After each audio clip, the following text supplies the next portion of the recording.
ഇത് കുംഭഭരണി മഹോത്സവവുമായി ബന്ധപ്പെട്ടിട്ടുള്ളൊരു വീഡിയോ ആണ്. ഞങ്ങളുടെ ഗ്രാമദേവതയായ ശ്രീ കാവൽപ്പടിക്കൽ ദേവീക്ഷേത്രത്തിലെ പ്രധാന ഉത്സവമാണ് കുംഭഭരണി. ഈ അമ്പലവും അവിടുത്തെ കഞ്ഞിസദ്യയുടെ വീഡിയോ ഒക്കെ ഞാൻ ഓൾറെഡി അപ്ലോഡ് ചെയ്തു. കോളേജിൽ പഠിക്കുന്ന സമയത്ത് നിത്യേന ദർശനത്തിനെത്തുന്ന അമ്പലമായിരുന്നു ഇത്. ദേവി എല്ലാ ആഭരണങ്ങളെല്ലാം ഇട്ട് അതീവ സുന്ദരിയായിരിക്കുന്ന ദേവിയെ കുറേ നേരം ഞാനിങ്ങനെ നോക്കിക്കൊണ്ട് നിന്നു. കാരണം അത്രയ്ക്ക് സുന്ദരിയായിട്ടിരിക്കുന്നുണ്ട് ദേവി. എൻ്റെ വിഷമങ്ങളും എൻ്റെ സന്തോഷങ്ങളെല്ലാം ദേവിക്ക് അറിയാമെങ്കിൽ പോലും ഞാൻ കുറേ നേരം ദേവിയോടിരുന്ന് സംസാരിച്ചു. അതിനുശേഷം എല്ലാം തൊഴുതെല്ലാം കഴിഞ്ഞ് പുറത്തിറങ്ങി. അപ്പം അവിടെ കഞ്ഞിയുണ്ട്. അപ്പോൾ കഞ്ഞി കുടിക്കാമെന്ന് വെച്ച് അവിടെ കഞ്ഞി വിളമ്പുന്നിടത്തേക്ക് ഞാൻ പോയി. അങ്ങനെ കഞ്ഞിയെല്ലാം കുടിച്ചു. അമ്പലത്തിലെ സദ്യ, അമ്പലത്തിലെ കഞ്ഞി, അതുപോലെ അമ്പലത്തിലെ സാമ്പാറൊക്കെ എത്ര രുചികരമാണല്ലേ. പറയുമ്പോൾ തന്നെ നമ്മുടെ നാവിൽ വെള്ളം വരുന്നു എന്നുള്ളതാണ്. കാരണം എനിക്ക് ഭയങ്കര ഇഷ്ടമാണ് അമ്പലത്തിലെ ഇങ്ങനെയുള്ള കാര്യങ്ങളെല്ലാം.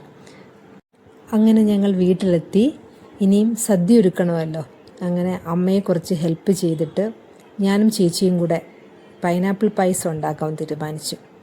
അങ്ങനെ ഞങ്ങൾ ഉരുളിയെല്ലാം വെച്ച് നെയ്യെല്ലാം ഒഴിച്ച് പൈനാപ്പിളിനോടൊപ്പം ഏത്തപ്പഴവും കടലപ്പരിപ്പും ഇത് മൂന്നും കൂടി ചേർത്താണ് നമ്മൾ ഈ പായസം ഉണ്ടാക്കുന്നത് എന്നുള്ളതാണ്. ഒരു വലിയ പൈനാപ്പിൾ അവിടെ എടുത്തേക്കുന്നത് എന്നുള്ളതാണ്. അപ്പോൾ അതെല്ലാം കഴുകി വൃത്തിയാക്കി ചെറിയ പീസസ് ഒക്കെ ആക്കി വേണം ആദ്യം വെക്കാൻ. എന്നിട്ട് ഏത്തപ്പഴവും ഇതേപോലെ തന്നെ ചെറുതാക്കണം, ചെറിയ പീസസ് ആക്കിയെല്ലാം വെക്കുക.